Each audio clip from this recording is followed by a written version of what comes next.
नमस्कार दोस्तों, आप देख रहे हैं बुद्धम शरणम गोइंग यूट्यूब चैनल। साथियों, एक बार की बात है, एक राज्य में एक बहुत ही विद्वान बौद्ध भिक्षु रहा करते थे। वह हर समस्या का हल निकाल दिया करते थे।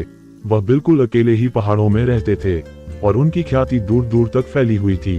उस राज्य का राजा बहुत ही शक्तिशाली था। उसके पास बहुत पैसा और बहुत बड़ा राज्य होने के साथ ही सुंदर पत्नी और बहुत ही आज्ञाकारी बच्चे थे।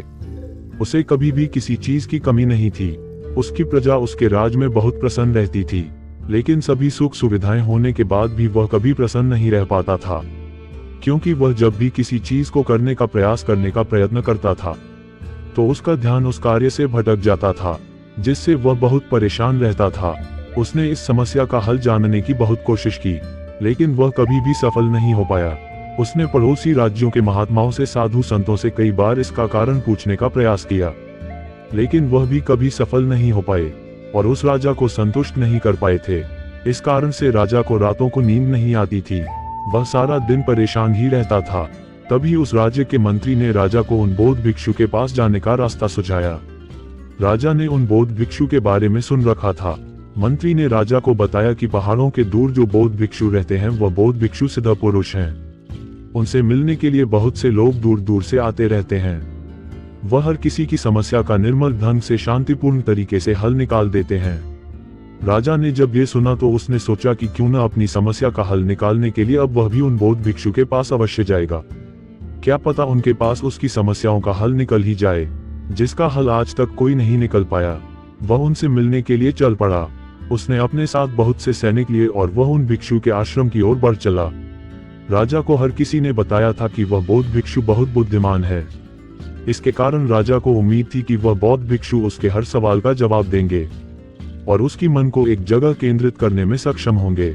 उन बौद्ध भिक्षु तक पहुंचने का भी रास्ता बहुत लंबा था। राजा ने थोड़ा सा आराम करने का विचार किया। वह उस गांव के लोगों से मिला। राजा ने उस भिक्षु के बारे में गांव वालों से पूछा तो सबने उस भिक्षु की बहुत तारीफ की। तो राजा ने सोचा कि जरूर ही उस बौद्ध भिक्षु में कुछ आकर्षण होगा, इसलिए भी उसकी तारीफ करे रहे हैं। अब उसे पूरा यकीन हो गया था कि वह बौद्ध भिक्षु उसकी हर समस्या का हल निकालने में मदद अवश्य ही करेंगे। आखिर में राजा उन बौद्ध भिक्षु के आश्रम में पहुंच गया। उसने देखा कि पूरा आश्रम खाली है और एक व्यक्ति पूरे आश्रम की सफाई कर रहा है। राजा ने उस व्यक्ति से संपर्क किया और कहा कि वह बौद्ध भिक्षु से मिलने के लिए यहाँ पर आया है। कृपया करके बौद्ध भिक्षु को मेरे आने की सूचना दे दो। उस व्यक्ति ने राजा की बात सुनकर उन्हें एक कुटिया में बिठा दिया और वहां से चला गया। राजा उस कुटिया में अकेला बैठा रहा। कुछ देर बाद बौद्ध भिक्षु उस कुटिया में उपस्थित हो गए। उन्हें देखकर राजा बहुत हैरान हो गया, क्योंकि वह व्यक्ति ही बौद्ध भिक्षु थे जो आश्रम की सफाई कर रहा था। राजा ने उन भिक्षु को प्रणाम किया और अपनी पूरी समस्या बता दी। भिक्षु ने राजा की समस्या को बहुत अच्छे से सुना और बोले, हे राजन, यदि आप अपने मन को समझाए कि आप जो भी कार्य कर रहे हैं वह सही है, तो आप अपनी इच्छा से प्रत्येक कार्य को पूरा कर पाएंगे। राजा को उनकी बातों से संतुष्टि नहीं मिल पा रही थी। बौद्ध भिक्षु राजा की इस हालत को देख रहे थे। उन्होंने कहा, हे राजन, मैं आपको संध्या काल में आपकी समस्या का हल निकालने में मदद जरूर करूंगा। अभी मुझे किसी कार्य से बाहर जाना है। कृपया करके मुझे आज्ञा दे और आप आश्रम में रहकर कुछ भी कार्य करें, परंतु अपने मन में आने वाले कुविचारों को निकलने का प्रयत्न करते रहो।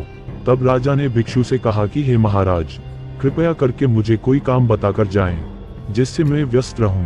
तब बौद्ध भिक्षु ने कहा, हे राजन, जैसी आपकी इच्छा।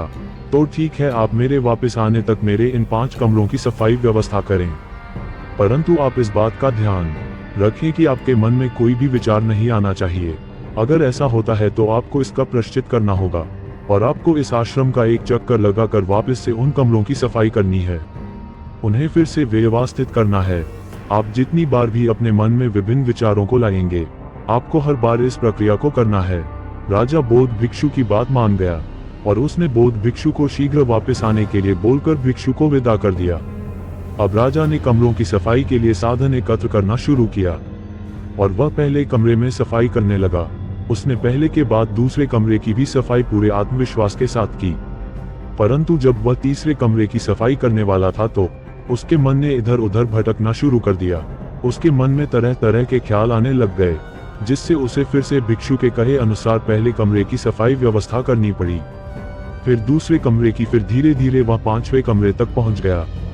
लेकिन इस बार फिर उसके मन में अलग अलग विचार आने शुरू हो गए, जिससे वह बहुत दुखी हो गया और थक हार कर वहीं एक कमरे में बैठ गया और बौद्ध भिक्षु के आने का इंतजार करने लगा। तभी संध्या काल में बौद्ध भिक्षु वापस आ गए और उन्होंने देखा कि राजा अत्यंत कष्टकारी अवस्था में एक कमरे में बैठकर उनके आने की प्रतीक्षा कर रहा है। तब भिक्षु ने कहा कि हे राजन, क्या हुआ, आप यहाँ पर क्यों बैठ गए और इस कमरे की सफाई भी पूरी नहीं की है? क्या आप थक चुके हैं? तब राजा ने कहा कि हे महाराज, मैं अपने भीतर के द्वंद से मुक्त नहीं हो पाया। उस आखिरी कमरे में आकर मेरे मन में एक बार फिर से इधर उधर के विचार आने शुरू हो गए और मैं थक कर यही बैठ गया। हे महाराज, कृपया मेरा मार्गदर्शन करें, मुझे सही रास्ता दिखाएं, मैं आपसे मदद मांगता हूं। तब बौद्ध भिक्षु ने कहा कि राजन, मुझे पता है कि तुम यहाँ अपनी समस्या का हल निकालने आए हो। मैंने तुम्हें उसी समस्या का हल बताने में मदद की थी, पर तुम अंत में जब अपने विचारों से मुक्त होने वाले थे तो फिर पहले की तरह मन के द्वंद में फंस गए। पर तुमने उसके लिए बहुत प्रयत्न किया, जिससे मैं प्रभावित हो गया हूँ। अब मैं तुम्हें तुम्हारी समस्या का समाधान बताता हूँ। राजन, याद रखना कि कोई भी विचार हमारे मन मस्तिष्क तक ही सीमित नहीं रहता है। विचार एक माध्यम से हमारे शरीर में यात्रा करते हैं, जिसमें कई उतार चढ़ाव होते हैं और वह धीरे धीरे हमारे शरीर में यात्रा करते हैं और हमारा मस्तिष्क इन विचारों को साकार रूप में बदल देता है। हमारे पुराने और नए अनुभव और सीख से हमारे मन में विचार उत्पन्न होते हैं और इसका असर हमारे मन मस्तिष्क पर होता है। इस पूरी प्रक्रिया में भिन्न भिन्न कारण हो सकते हैं। हमारी भावनाएं, अनुभव और सोच का प्रभाव भी इन पर नजर आता है। राजन, याद रखना, हमारा मन बहुत चंचल है। हमारे खान पान, दैनिक क्रियाकलापों से, रहने सहन के माहौल से और हमारे नित्य कर्म के आधार पर हमारा मन मस्तिष्क काम करता है और विभिन्न विचार भी तभी उत्पन्न होते हैं। राजन, हमारे शरीर में 5 इंद्रियां, दृष्टि, स्वाद, गंध, स्पर्श और श्रवण हैं। ये सभी इंद्रियां हमारे मन मस्तिष्क में जानकारी वापस भेजती हैं और हमारी भावनाएं जैसे रोने, हंसने और उदासी जैसे कार्यों द्वारा हमारी सोच पर प्रभाव डालती हैं। हम जिस भी दुनिया में रहते हैं वह हमारी इसी सोच का ही एक नतीजा है, इसलिए इसे हमारी सोच को बदले बिना नहीं बदला जा सकता है। राजन, तुमने कई प्रयास किए परंतु तुम अपने मन मुताबिक काम नहीं कर पाए, क्योंकि तुम एक समय में कई काम कर रहे थे। यदि तुम एक समय पर केवल एक कमरे की सफाई के बारे में सोचते तो तुम अपने काम में सफल हो जाते, परंतु तुम्हें जल्दी से उस काम को खत्म करके मुझसे अपनी समस्या का हल जानना था, जिसके कारण तुम्हारे मन और बुद्धि में बहुत सारे विचार चल रहे थे, जिससे तुम अपने काम को पूरा नहीं कर पाए। यदि तुमने उस समय पर मन मस्तिष्क पर नियंत्रण रखा होता तो तुम अपने काम में सफल जरूर होते। इसके लिए तुम्हें अपने मन मस्तिष्क को पूरी तरह से अपने नियंत्रण में रखना होता है। ये केवल अपनी सांसों को काबू करके ध्यान से किया जा सकता है, जिसमें आपके मन में कोई विचार नहीं होता, लेकिन आप पूर्ण रूप से सचेत और सजग होते हैं। ध्यान से आप अपनी आंतरिक ऊर्जा का निर्माण, अपने मन, करुणा, प्रेम, धैर्य, उदारता और क्षमा की भावना का विकास करते हैं। राजन, आप ध्यान करते समय अपने चेहरे पर हल्की सी मुस्कुराहट रखें। इससे आपको आराम, शांति और ध्यान में मन लगाने में मदद मिलती है। शांत रहकर और एक जगह बैठकर ध्यान करते समय अपनी आंखें बंद रखें। इससे ध्यान करते समय मन नहीं भटकता। अभ्यास खत्म होने के बाद धीरे धीरे अपनी आंखें खोलें। अब अपने अंदर आई स्फूर्ति को महसूस करने की कोशिश करें। अब तुम्हारे मन मस्तिष्क में कोई अन्य विचार भी नहीं होगा और तुम अपने जीवन में प्रत्येक कार्य को पूर्ण रूप से कर सकोगे। राजन ने भिक्षु की सभी बातें ध्यान लगाकर सुनी और भिक्षु से कहा, हे महाराज, मुझे आपकी सारी बातें समझ आ गई है। अब मैं अपने मन में व्यर्थ की बातों को कभी नहीं आने दूंगा और प्रतिदिन सांसों पर नियंत्रण रखकर ध्यान का अभ्यास अवश्य ही करूंगा। अब आप मुझे आज्ञा दें, मैं राजमहल में रहकर इसका प्रयोग अपने जीवन में सफलतापूर्वक करूंगा। तब बौद्ध भिक्षु ने राजा को आज्ञा दी और राजा ने महल में जाकर ध्यान करना प्रारंभ किया, जिससे राजा का जीवन परिचय ही बदल गया। अब राजा के मन मस्तिष्क में अनेकों विचार नहीं आते थे। अब राजा प्रसन्न रहने लगा। तो साथियों, हम सभी मनुष्य भी अपनी जिंदगी में सांसों पर नियंत्रण करके ध्यान में रहकर एक ही काम को करने में अपने आप को सक्षम बना सकते हैं। आशा करते हैं कि आपको आज की वीडियो अच्छी लगी हो और यदि अच्छी लगी हो तो चैनल को सब्सक्राइब अवश्य करें।